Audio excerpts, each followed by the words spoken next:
Good evening and welcome to this week's episode of Sunday Night Live, your favorite automotive show where we talk about all those things that affect our automotive business. Because the better we all get at what we're doing, the greater the customer experience. And it's the customer experience that keeps them coming back time after time after time again. And whether it's the front of the store or the back of the store, it doesn't really matter because we all work together. We need to know what everybody's value is in the store and how they contribute to their neighbor's success. Somebody can smell a bad environment in a nanosecond when they walk into your store. And I'm a big fan of the customer experience. I've been preaching it for 43 years now when I first discovered it. And I'm also a big fan of technology, not to replace humans, but to enhance what they do. Because the only successful relationship, in my opinion, is one that could be made between two people that look each other in the eye, that interact, that have empathy, that care, that want to guide the customer through the process, because that's really what the customers want also. But there's a lot of mundane stuff that, it bogs us down and we lose sight of what we really need to be doing. So when I have people like my friend Greg Cooper here, who has come up with software that greatly enhances what we can do as people, now that gets me really excited. So welcome to the show, my friend. Thank you, Paul. I appreciate you having me on again. Yeah. I would like you to tell everybody a little bit about your background and what leads up to today. Oh, goodness. You want me to start when I was born or? No. Don't go past fifth grade because it gets murky after that. No, I think when it resonates more specifically to the audience that we're talking to today in the automotive space, I really cut my teeth at Dealer Socket, right? I was one of the, I think, probably within the first 40 or 50 employees. So when it was relatively small, and I helped grow that company. That company helped grow me in a lot of ways. I got to meet just a great deal of just salt of the earth people, both within the organization, and then realize just how many great people there are just in the automotive space in general. When I first started there, I was making cold calls, scheduling appointments with dealers like Glockner, and just the elder group, and those names just bring back a flood of memories, because we were actually doing call center campaigns back then and doing data mining. And so we would look at their DMS data and find people that should be in an equitable position and maybe schedule appointments. So, then that role kind of sifted into where we were doing add-on sales to the main accounts. So more than just CRM, but the texting application, Socket Talk, and a mobile application, and just a number of other things. But yeah, I spent about 11 years there. When I left Dealer Socket, I was the vice president of sales, and for a much bigger organization than I had started at. So just got to know a lot of great people and fell in love with technology, fell in love with the idea of software solving problems, and really fell in love with the people in the space. That's a rich background, man. I love it. Yeah. I was very fortunate to be part of an incredible team, have awesome mentors, and then eventually got to be a mentor to one or two people as well. So since then, I wanted to recreate the early days, if you would, right? And I realized that somebody wasn't going to pick me up and just do it for me. And that if I wanted to create that community and that sense of belonging to something bigger than ourselves, other than our family unit within the home, that the only way for that to kind of be recreated is do it myself. And so that's my why. I also saw just a lot of gaps in the automotive space, which I think, if you can get things right in the automotive space, you can get things right in just about any industry. And so while solving needs and, coming up with solutions for our industry, it definitely can, it's easier to filter out than it is in, right? Right. A lot of these technology companies that think, oh yeah, this could work for a dealer.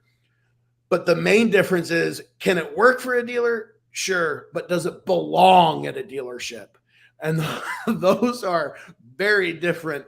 And I think even one of the previous companies that we ended up acquiring had that problem. They looked at something that felt like it could work for a dealer, but it didn't belong within their organization or process. So things just didn't get adopted, right? So, yeah. Well, the car business is life, as far as I'm concerned. I love it. I've been in it a long time. And my kids will attest. I always have told everybody in my family, life boils down to a car deal. That's good. And my kids, when they wanted something, they didn't just ask for it. They researched it. And then they put together PowerPoint presentations with supporting documentation, and even had testimonials from friends as to supporting their cause. So even some of the stuff that I did not want to do, by the time I got finished looking at it, I'm like, all right, let's go. I could use that help right now. That's a great story, man. I want to acknowledge some of our guests. Ed Chipolowski says, good evening, everyone. Good evening, Ed. And Jerry Davis, hello, all, another great guest. Yes. That's great. Russell Hill, here we go. Cannot wait to hear what Paul and Gregory have in store for tonight. Love it. Let's go. Good evening, everyone. And Eric Howigi, good evening, everyone. Some of these guys are my SDL brothers. Every Sunday morning, we get together at 8 a.m. Eastern, and we talk shop, literally, stuff that affects fixed operations departments, repair shops throughout, and what some of the problems are and how each person has overcome them. Because sometimes a problem to us seems insurmountable, but someone else that's already been through it, yeah, we did that at our store. Here's how we handled it. Yeah. So you talk about mentors. This is a great group. If you've never been, send Eric Howigi or Joe Chambers a request for the link and meet you there. All right, so let's jump right into it. So it used to be that you just get a bunch of leads and hope for the best, right? Yeah. But that's changed a little bit right now, because it doesn't seem as though, well, actually, I say it's changed, but in reality, I just went through a car shopping experience myself, and I literally shopped 20 dealers before I arrived at the one that saw value in big picture and not only earned my business, but actually wanted my business. But what we're going to talk about here tonight is something that I find really, really fascinating, because this is how technology works. My favorite casual wear is polo. And there's a polo store, maybe 20 some odd minutes from here, towards New Haven, Connecticut. When I go to New Haven, Connecticut, the phone knows, and it sends me a coupon for the polo store, sometimes 20% off, sometimes as much as 30%. And I'll admit, I have my weaknesses. I will actually get off the highway and go to that store and I'll buy stuff, because apparently they heard what I was saying. They reached out to me proactively before I was in the market, and they caused me to take action, and I bought stuff, probably more than I should, but I love all my polo stuff. Love it. In the dealership world, and really any business, we're talking about dealership world here because that's really our main forte, but this technology works in any business because it's basically listening to what people are saying and giving you the first bite at the apple. So talk to me, Greg. Okay, yeah, happy to. So it is true. A lot of people still claim, your phone. Robert just said geo-tracking. Michael Weldon, good evening to you too, sir. So yeah, geo-tracking, hot stuff, right? Something even better might be artificial intelligence looking at conversations that are happening online. Your traditional sources for dealerships tend to be your Auto Trader and Kelley Blue Book and Cars.com and your own website, maybe a radio ad, TV commercial here and there, right? But the non-traditional sources happen to be the data is showing what I've recognized far more valuable, because they're full of shoppers that have already made their decision as far as when they're going to buy, sometimes maybe not what they're going to buy, but that they're definitely buying something. And because they are having these type of conversations in where we're going to talk about tonight, they tend to have really good credit because they do their research, they do their homework. It's a different type of buyer.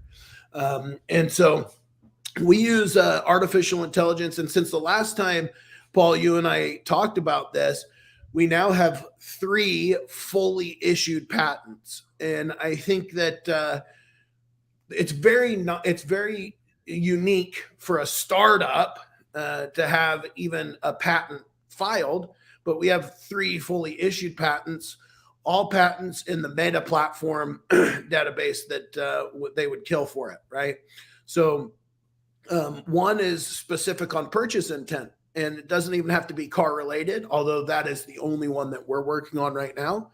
So we can look at Reddit and Twitter and Facebook community groups and LinkedIn and online forums, enthusiast sites, blogs, Bimmer posts, and find these conversations that are taking place and sift through hundreds of millions of posts daily and find the ones that make the most sense for your business to reach out to and start engaging with. So go ahead. Now, I want to jump in here for a second. In order to make any kind of purchase, you have to earn that person's trust. Yeah. And it's been established, whether for good reasons or bad reasons, that there's an incredible amount of trust in social media communities. Yeah. Okay. I could spew utter nonsense and half my community will love me for it. Yeah, it's true. And they'll take it to the death. So when you're monitoring social media conversations at all these different platforms where people live, yeah, right? I don't know what the data is as to how many hours a day somebody spends in social media, but I can assure you it's a good percentage of it. Yeah. Yeah. It's where a lot of them, especially the ones that are active on Reddit and Twitter and Facebook, those that are active spend a great deal of time on it. And that's where a lot of them are doing their shopping, getting their questions answered. I mean, there's subreddit channels literally called "What Car Should I Buy?" or "Ask a Car Salesman." And not a lot of dealers are on there and even know about it. And that's just the tip of the iceberg. But yeah, we use artificial intelligence to say, hey, there's purchase intent here. And currently we actually are working with over 37,000 different sources. So unique URLs that we have conversations flowing through our neural networks. We also can find life events. So somebody that posts just a picture, maybe with a cap and a gown on, well, our AI can say that person is probably graduating, right? Or, just a picture or comment about any type of life event. Unfortunately, maybe a car accident, somebody's relocating, somebody got promoted, somebody's having a baby, a baby, a birthday, a number of different life events. And that's where a lot of people go to talk about those things. They want to share it with their communities, right? But the other thing, when you brought up trust, everybody's probably by now heard of a company called Podium, and they do a great job with reputation management. And they were built, don't quote me exactly, but at least 10, 15 years ago. The data that I'm looking at is kind of shocking because you're still going to always have your Google and your Facebook review sites, right? And that's typically what they focus on. But what I'm seeing is a lot of the people that are complaining or even talking good about a business are now going to these sites that I just mentioned and talking about them there.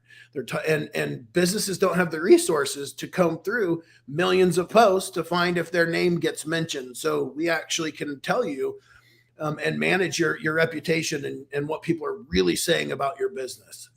because we can look on Reddit and Twitter and Facebook and LinkedIn and show you if you get mentioned there, not just on Google, DealerRater, Yelp, or Facebook review sites, which we do that also now. So now this is not just something for the big companies. Now, bigger companies, they do spend money on technology like this. And I know this for a fact because Twitter, for me, has been a great resolution site for me. When I have problems with a company and the company would tell me to go pound sand, and I was in the right. It wasn't like I was trying to get over on somebody.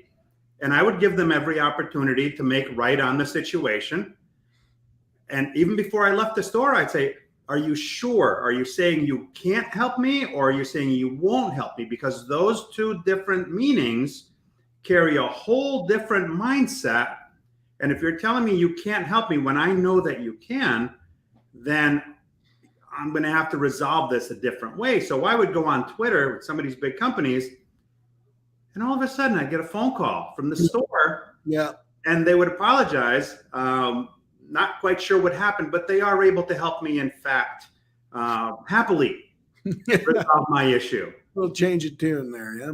But as a smaller company, your companies, you have that same power. The internet is such a wonderful place because it's leveled the playing field, right?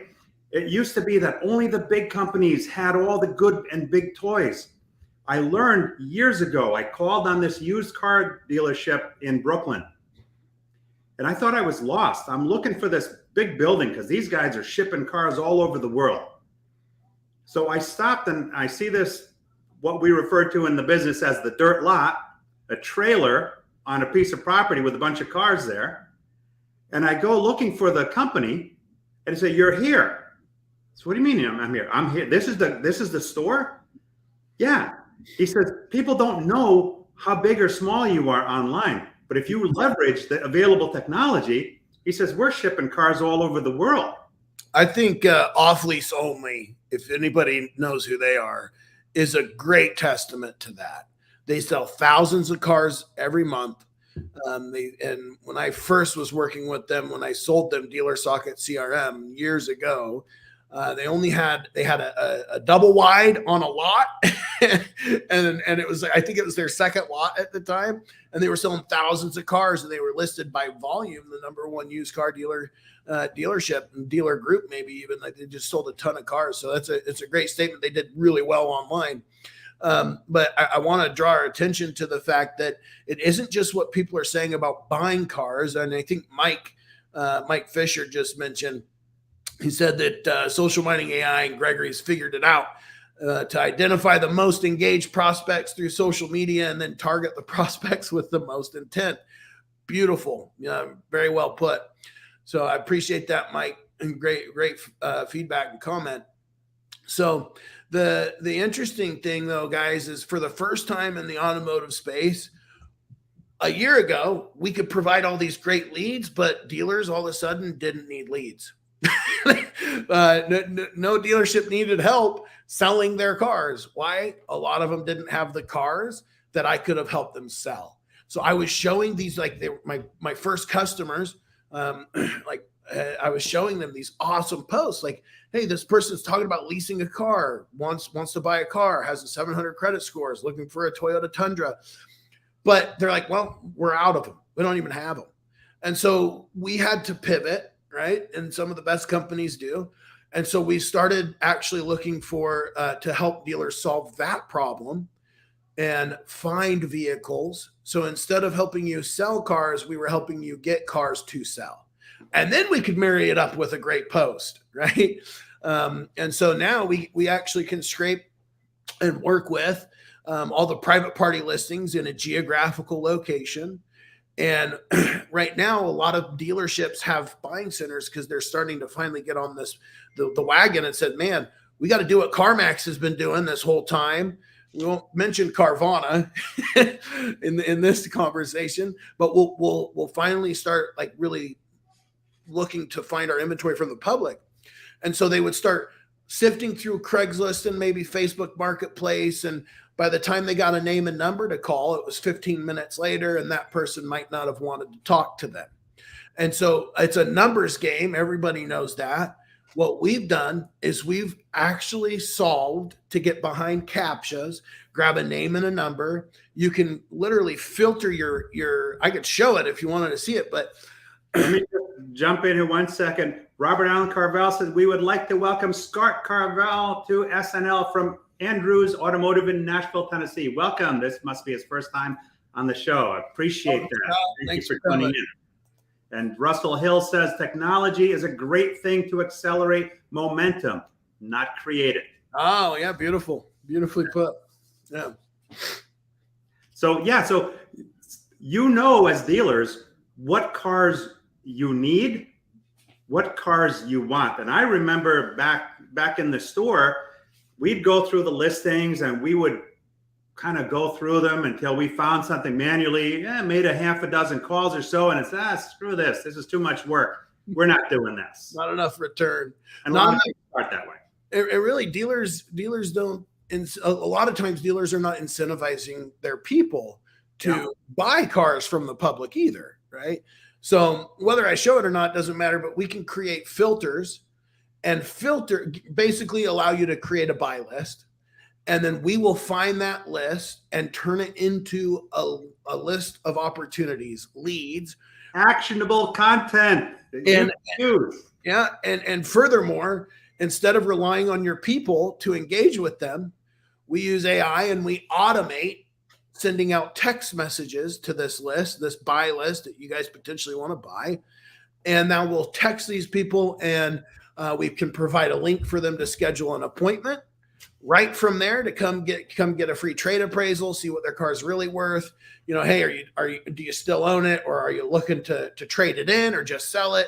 Whatever that first text that you want to be is. And then if they don't respond, we basically create campaigns, right? And through that campaign process, we do the reaching out. And as soon as somebody raises their hand and wants to engage, you get notified instantly. And you can start texting back and forth, which is 94% of people's preferred method of communication these days. Now, instant, that's an important thing to know, because in this game, okay, we've talked for years that, there's no customer loyalty. None. There's no customer loyalty at all. Well, there is a weird customer loyalty. And that loyalty, in my opinion, is tied to time to respond. Yeah, speed of response. Speed of response, that's for sure. Yeah. Because the first person that responds to them, they see that as the person that valued them the most, and they will make an appointment. And I'll give you an example. Okay, there are some salespeople that were a little bit off, we'll say, and maybe they took their job a little more serious than they should, but nonetheless, they enjoyed it so much. One of these guys, who I happen to know, had my phone on my bureau next to the bed. And I was running an internet department for a store. The phone would chime 2 a.m. I'd wake up, I'd look at the lead. I had templates ready to go. All I had to do is put in the person's name and a couple of identifying things to make it seem personalized. And within a minute, boom, I hit send, and that person got a response at 2 a.m. or whenever it was. I would get a response back from this person. 2 a.m. You guys are open? It's the internet. We're always open. I'd engage in conversation. I would set the appointment. And guess what? The next morning, when people sometimes afternoon or the day after, when other stores started to respond, this would be the customer's reaction.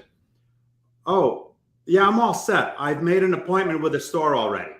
Or they've already bought the car. I mean, I've seen it even within my own application and through experiences where somebody might not have responded quick enough and another store did something right. So bring up the screen? Yeah. So yeah, we can, but even more so, I think Paul makes a great point. So we can do that with private party listings, but in Paul's case, now we're talking about leads that come from that are owned by the dealership with and without, either with or without our service, right? So maybe they submitted a lead from KBB ICO, instant cash offer lead, right? Or from your website, or a True Car, or they submitted a lead to you and not just a conversation on one of the platforms that we work with.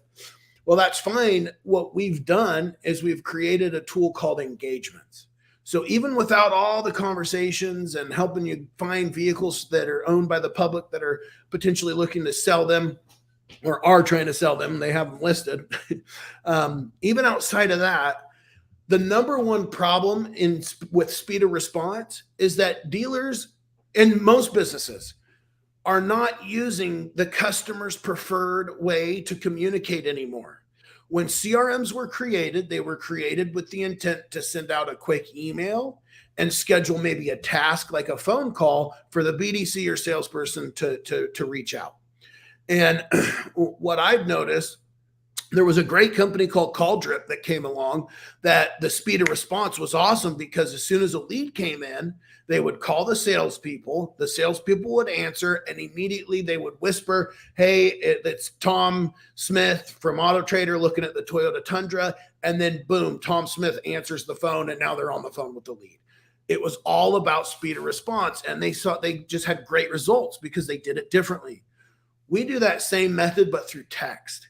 And so now we can actually create campaigns based on all of your leads and immediately engage with them so they don't leave your site.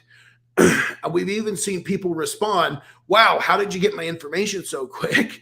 And start a conversation almost instantly, because as soon as they submit that lead, they get a text from us saying, hey, see that you're looking at the Toyota Tundra. Love to answer any questions that you have or whatever you guys want, but we can schedule the texts when they go out and, at what relativity and cadence, if you will. And so we do a number of things with text messages now, all the way down to managing appointments, but I'll let you get a word in, Paul. No, I love it. When they see the visual, I mean, it's just so cool. Yeah. Not sifting manually through stuff, but actually having an organized plan. There's millions of conversations, and you could get stuck in the mud, really, if you had to sift through all of them. But the only ones you really care about are the ones that want to buy what you have to sell, whether it's a service or a vehicle. Okay. How many times does a customer come in on the last day of their lease and say, hey, my lease is ending and I need to get another car? And you ask them, well, when is your lease ending? Well, today. Today. What? Yeah. Wouldn't that be a good conversation to be in? Let's show. Let's go to the videotape. Videotape. This is a live site, so don't kill me. All right. So what I did is I just came managed filters and I added Craigslist. So we've filtered all of our sources down to Craigslist. I can add Facebook Marketplace and other sources. I'm not going to show everything on this screen, but anybody that wants to see more in-depth presentation, please reach out, because we do some really cool stuff that I prefer not to show to the public just yet. So this is where you can really filter your buy list. So once you decide, hey, I want to look at Craigslist and Facebook Marketplace, you could come here and get more specific on the makes or models. And if you want to leave it just more generic, I don't care what the make and model is, you just come here to mileage and say, hey, anything that has less than 60,000 miles on it, right? Any year from 2005 to 2030. Hopefully not that futuristic. Well, hold on a second. Now, this is key, because what we buy today is somewhat different than what we used to buy, right? Because there's such limited inventory. There's dealers buying high mileage cars now that before wouldn't even think about it. Yeah, that's true. But you can create your filters, right? And get your buy list. And then what we do is we would allow you to then decide, hey, do I want to do just call to actions and start reaching out? Maybe I hit respond. If I hit respond, it can take me directly into that platform. And in some instances, we can actually allow you to respond all within our platform, like with Reddit, with the ones that really matter the most. But from here, we could push that list once we create it into our lead center. And that's where engagements takes over. And then you can filter through those. I'll pull it up real quick. But you can filter by, and what's really cool, we integrate into CRMs better than any other application I personally have ever seen. I think that primarily comes because I worked for one, and for 11 years, I championed the fact that everything should be in the CRM, right? You live, eat, die, breathe, everything is in the CRM. But CRMs are built mainly to be a customer ledger. Just like a DMS is where your accounting and finance and contracts are stored, right? The CRM is where customer record is stored. But CRMs were not built with the ability to make it easy for salespeople to do their mundane tasks, as Paul mentioned earlier. So making phone calls, sending out text messages, and just following up in general, and then updating the CRM. I mean, what manager doesn't know how big of a pain it is to, we say, nudge the employee, like, hey, did that appointment show, or did they not come? And so we actually automate that process as well. And I'll talk a little bit about that, about that even, and how it pushes all back into the CRM so that the reporting states it. And I mentioned Podium earlier. Like I said, great product, but products just like it, when you use it as a texting application, those text messages are stored in their application and not in your CRM. We can have it in our application as well as in your CRM, so management can see the entire conversation, and not have to sift through screen to screen to see, well, here was a phone call. Oh, well, we sent a text an hour later, and then back here is an email. I mean, there's just no way to really understand the full depth of the conversation that took place. So let alone, no salesperson wants to navigate away from their CRM. And as soon as they do, guess what happens? They stop using CRM, they stop updating CRM, and notes don't make it into the CRM. And because CRM's gospel to me. So I've really built this thing with the CRM in mind, and to be the front runner, right? Because we don't want to replace the CRM, but we want to help it. So anyway, I can filter all of that. Before you go, I just want to get to a comment here. J. Allen Mullins, internet leads and emails are customers shopping you. Text and calls are customers choosing you. Appointments and store bakers are customers buying from you. Greg has figured out how to harness all three of these behaviors and intentions and actively move them through the pipeline with automated processes that require minimal oversight. Now, if I can jump in here, and I was being somewhat facetious about updating the CRM. Look, everybody hates it. And you know what? Years ago, somebody solved that problem at the dealership for the salesperson. Do you know how that problem was solved, Greg? How? When the tasks were so large and so backed up, the salesperson would go to the manager and basically plead with the manager to please clear out all the overdue tasks. True. So that they could start all over again. Well, that's wonderful for the salesperson, but maybe not, and certainly not wonderful for the store, because you have no notes. A lot of these other programs that people use, they work well, but they're standalone products. They don't enhance what you've already spent a lot of money on and aren't going to get rid of. Believe it or not, CRMs are here to stay. They're not going anywhere. And there's large dealer groups, I've had meetings with them, that won't buy a product if it doesn't integrate with their CRM, because what they like from it, and I'm talking major dealer groups with dozens and dozens of stores.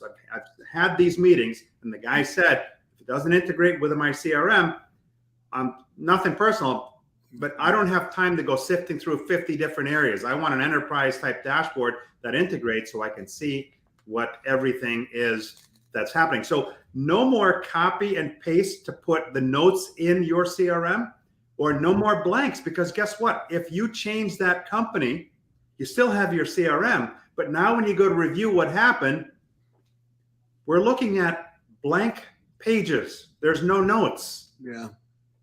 It happens all too often, especially because these technologies, that were built outside of automotive come to play, and they bring something innovative, but they don't understand that concept because they're used to working with barbershops, or restaurants, where process is not nearly as important. And those businesses, whether they know it or not, I mean, with franchise dealerships, everybody knows CSI scores relate money, right? So it's really important that we're on top of our reputation, which is another thing that I think we've solved for really well, that we'll get to, I think, today if we have the time. But yeah, you can actually filter. And the beautiful thing is, within our application, you can filter by the statuses that are in your CRM that you're familiar with already, right? So we do not hard code our statuses and say, hey, this is our status, so you need to learn our status, and that's what this status means. We're just going to allow you to be familiar with the statuses you already know, and we'll mirror the same statuses, and they'll mean the exact same thing. So an unqualified status would mean somebody that hasn't been contacted yet, right? If it's a dealer socket, for that example. And if anybody knows CRM, I think it's Alan Mullins. I don't know if you guys know him, but he's been in the space for a long time, and he is a consultant for CRM, and he does a great job. So thanks for mentioning that. But I can also then filter by source, and I can get so specific depending on which CRM that you're on, all the way down to your marketing channel ROI reports, and get really, really nitty gritty, if you will, to say, okay, I want this message to be sent to this type of source lead and this to happen over here. And let's talk for a second. If we're talking about texting, everybody is thinking it. Maybe they haven't said it yet, but well, how do you manage consent, right? And everybody worries about that word. Well, we do it differently than majority of platforms. We manage consent all the way down to where the lead came from. So in the case of just the major CRMs that we're talking about tonight, their native texting applications still don't just trigger somebody as consented, even if they submitted a lead from a source where they had to click that they're willing to receive a text message, phone call, or email. So they'll allow an email to go out. They'll allow the dealership to call them, but for some reason, they still don't allow a text to be automated. And so what we've seen is by getting people using social mining AI, even outside of the AI capacity and the prospecting, and just use engagements, we're seeing a much bigger amount of conversations happening, which is why we then turned and said, you know what, we should call this engagements, because we're really getting the dealer engaged with all of their leads a lot more than they're familiar with today. One, you're not relying on your salespeople or your BDC agents anymore to quickly respond. We send out a text instantly. And two, we sift through the ones that aren't serious, because instead of your team wasting time following up with people that might not have had that much intent in the first place, we do it. If they respond to a text, they're ready to talk, right? And those are the people that you want to connect your staff with. That's why you pay them. I think by and large, salespeople in general are bogged down with all these things that don't actually result into ROI. If we could get them to have more conversations, we will sell more cars. It's that simple. So that's exactly what we do, right? We can then automate a campaign. You guys can choose the cadence. You guys can tell me which sources have consented, which ones haven't, and we can manage all of that. But then we've created, let's talk about appointments. Everybody's gone to the doctor, right? And when you go to the doctor these days, you're now at least getting a reminder text the day before. Hey, you have an appointment tomorrow, maybe one the morning of. Nobody does it better than the dentist. Nobody does it better than the dentist. Why? Because they have so much money and they don't know what to do with it, but it's true. So I will say what they don't allow, though, is a rescheduling process. And so I've gotten these texts a lot, and I'm just like, man, if I can't make it in, I don't want to just cancel or have to call and say I'm not going to be able to make it in. I would much prefer to take that entire process cradle to grave, right? So, hey, I'm scheduling an appointment. Great. As soon as I schedule it, I want a text telling me that the appointment is scheduled, the day and time, a link to click for turn-by-turn directions on how to get to that business, right? We do all of that. We automate it, and your team doesn't even have to schedule it within our application. They can schedule it within their CRM. We see that still and kick off this entire process.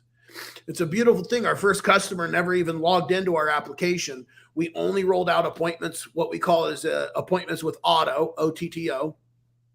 We rolled that out and they didn't even log into my application. We were just confirming appointments because we also, after the link for directions, we say reply C to confirm or R to reschedule.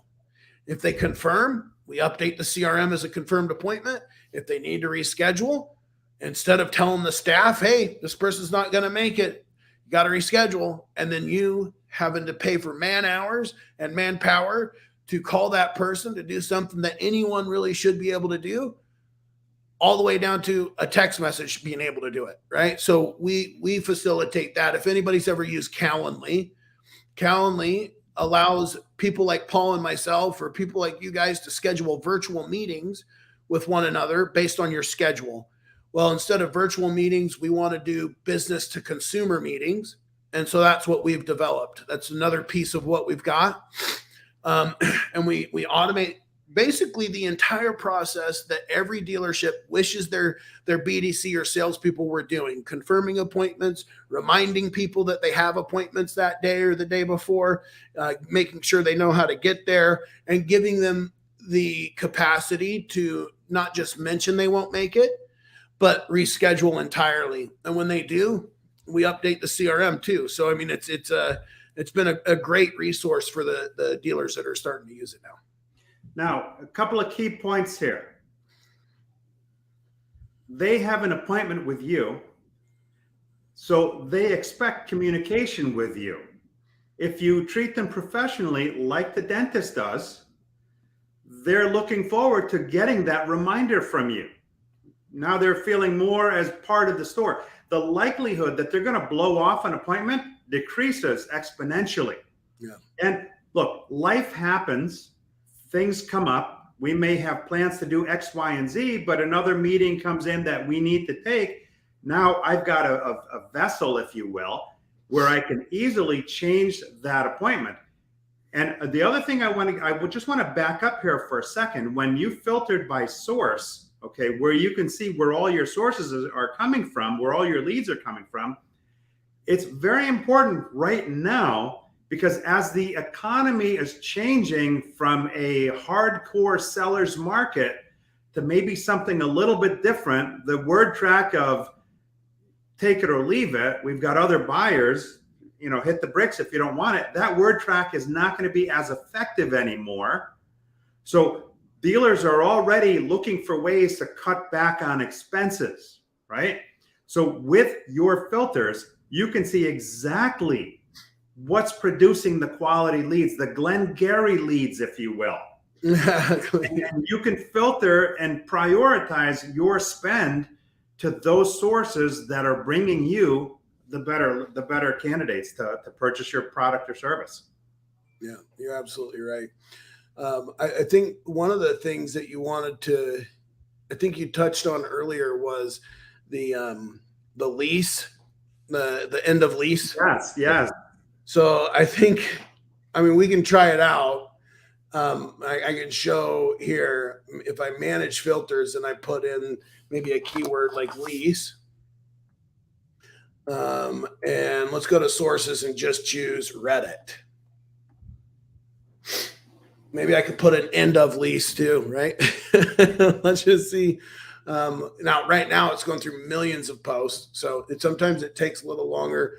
And I'm also logged into 2. So I might have a difficult time because this is our staging environment. Yeah, see right here. Just 1 second. I'll reset. There we go. That's why.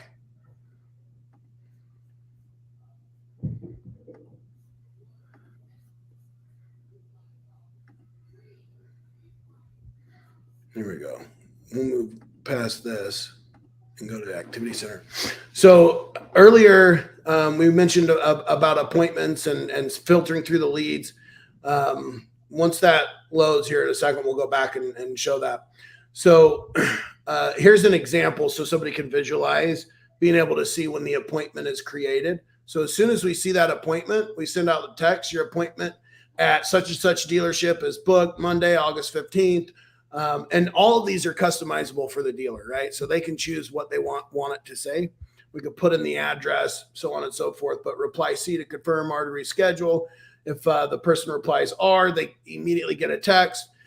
The next most important piece is making sure that what is updated, that your CRM is updated on whether that appointment showed or not, right? So they click the link and reschedule the appointment. We update the appointment inside the CRM. You do not have to touch anything. We do it for you. So the customer schedules now for Saturday at 2. We update the CRM. And at the same time, we actually tell the salesperson that was assigned to the appointment, hey, this customer just rescheduled for Saturday at 2. So we send a text to the salesperson. He now knows that the customer is no longer coming in today or on Friday. They're now coming in Saturday. So everybody's updated, and so is the CRM. But once that takes place, let's say that based on intervals by each business, so the dealership wants to give their salespeople an hour after a scheduled appointment to make sure that the CRM reflects whether they showed or not.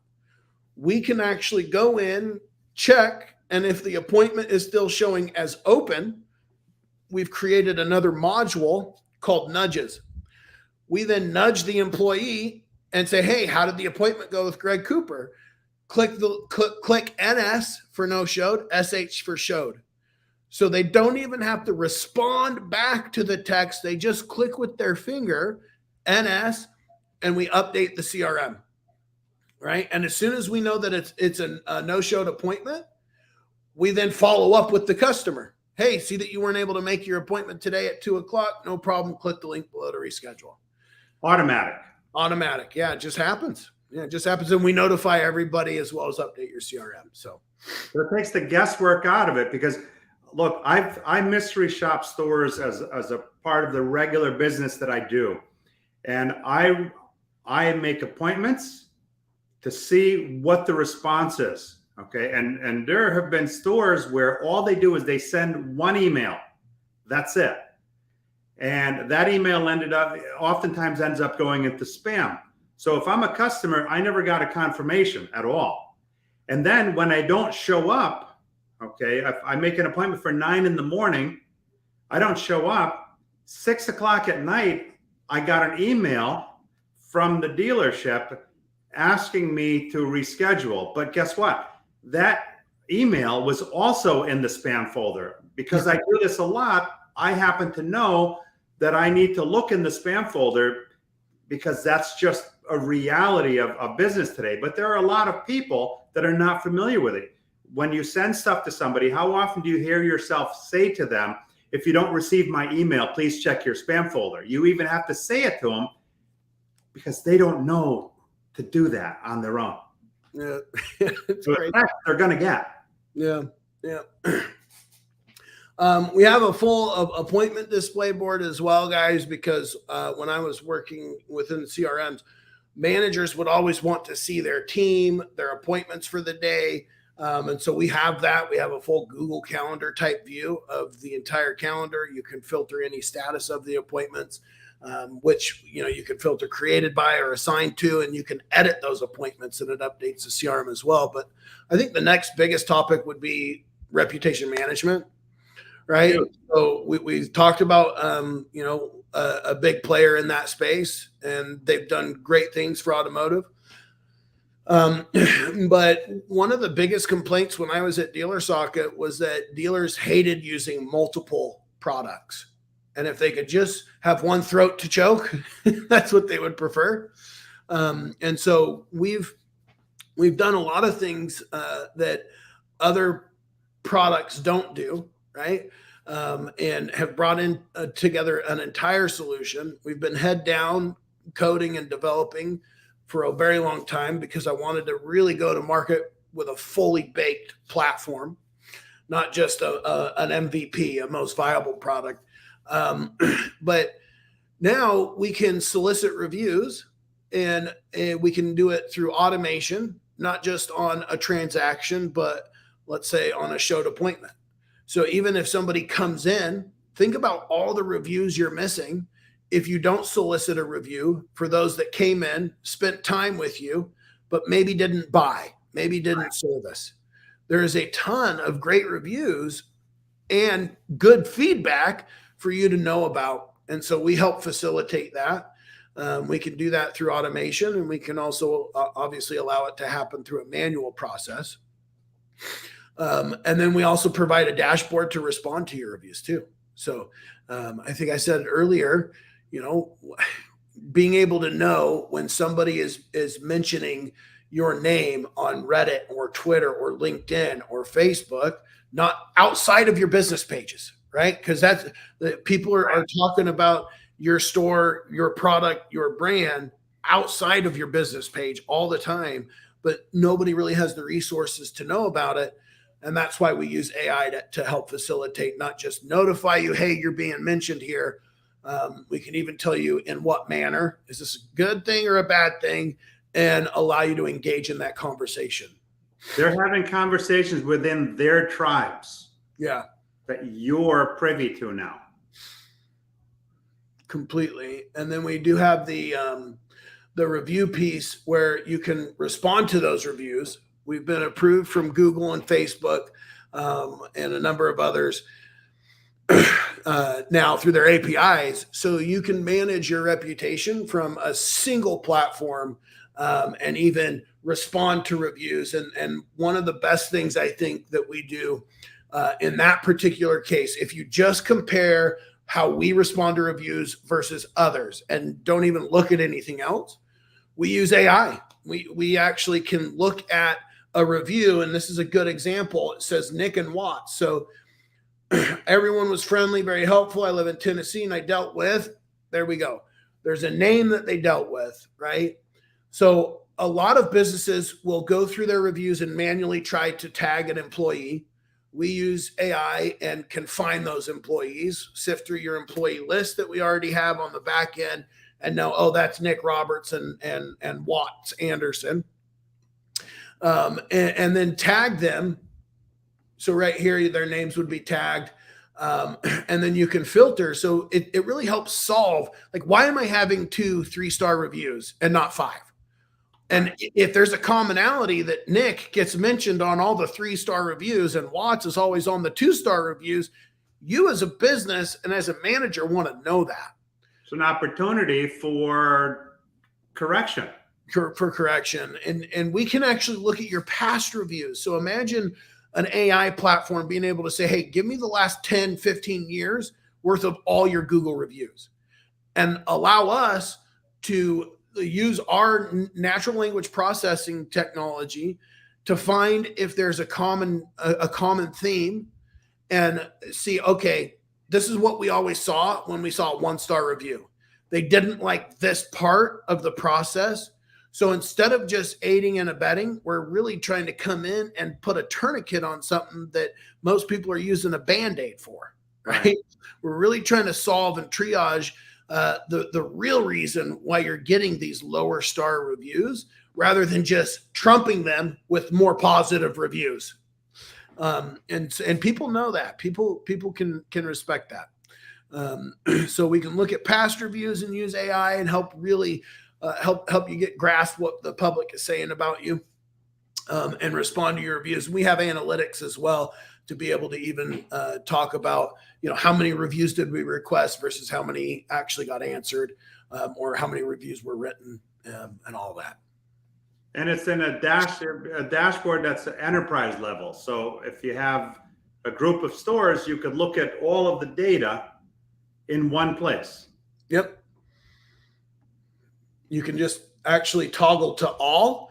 So if you have a group of stores and you just toggle to all, we actually can give you not just your reviews in an all filter, we can give you all of your leads, right? And one of the big problems that Dealer Socket had early on was that exact thing, an enterprise view.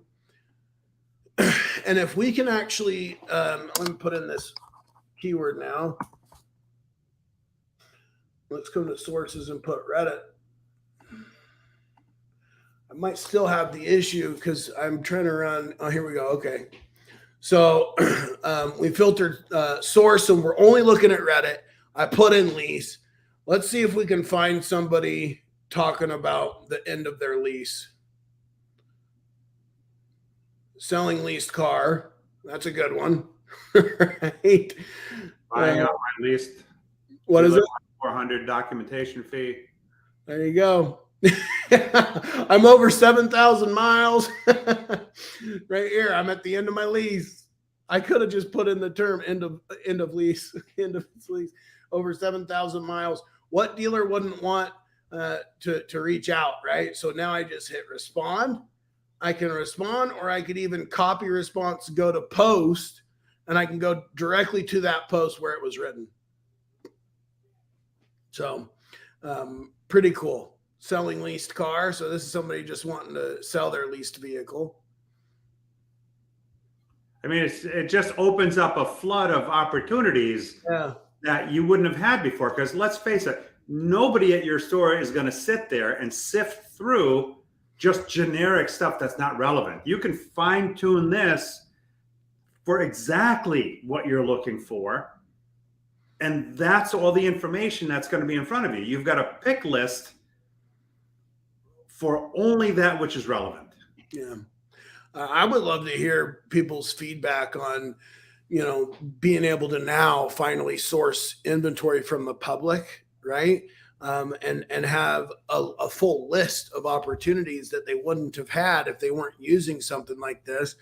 And then even be able to create a campaign. I mean, I have dealerships that are using it, and they put in this snippet in their campaign, create appointment. So we literally have people just clicking, creating an appointment. They've never talked to the dealer. They've never talked to a person or an employee. They just click that link, schedule an appointment. We then create an opportunity within the CRM and create an appointment, and then notify the dealership, hey, you have somebody coming in Friday at 2:00 to trade in their car or to look at get an appraisal. So it logs that opportunity in the CRM. Yeah, we create an opportunity directly into the CRM. Yeah, and a lead. That's a novel concept because, if you ask across the board, CRM utilization, how often does every up get entered into the CRM?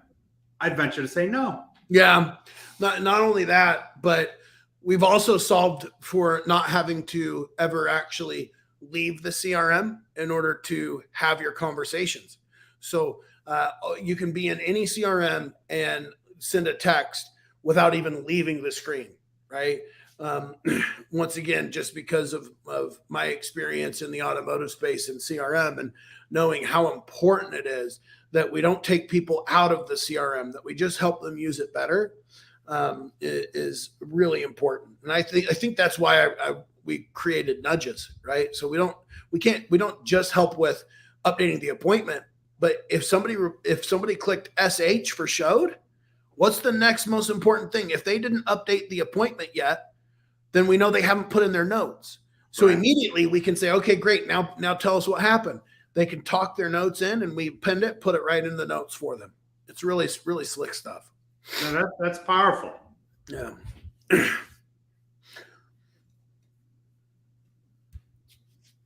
So I think we're coming up on 59 minutes and 15 seconds. Well, we hit the hour mark. Yeah, I try to cram it all in. Great information. It's probably a couple of steps beyond what a lot of people have now as far as capability. Oh, yeah. So by all means, reach out if you'd like more information. And Greg, thank you so much for sharing this with us tonight. This is very, very useful and pertinent information, man. Thank you so much. I appreciate the opportunity, Paul. Look forward to working with you and everybody else in our space to make a better experience.